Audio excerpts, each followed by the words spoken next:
Avrei voluto incontrarla di persona per farmi spiegare che dolcetto facile posso fare per questo weekend, ma come sapete in questi giorni si sta a casa, non ci si incontra, e allora la mia amica cuoca Ilenia mi ha mandato un video tutorial per sperimentare la 1000 foglie di focaccia.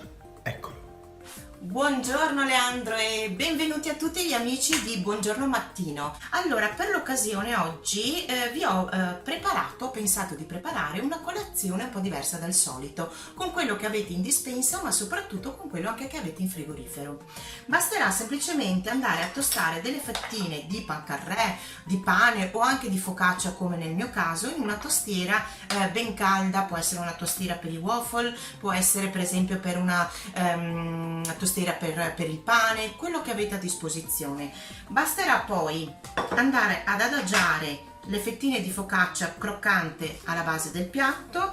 Andremo a mettere qualche fiocchetto di yogurt, della confettura, in questo caso di more, e delle scaglie di mandorle. Vanno benissimo anche noci, nocciole, semi di sesamo, quello che avete.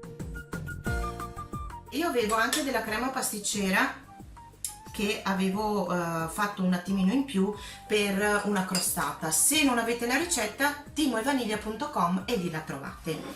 Dopodiché si va a sovrapporre un'altra fetta. Quindi un po' di yogurt,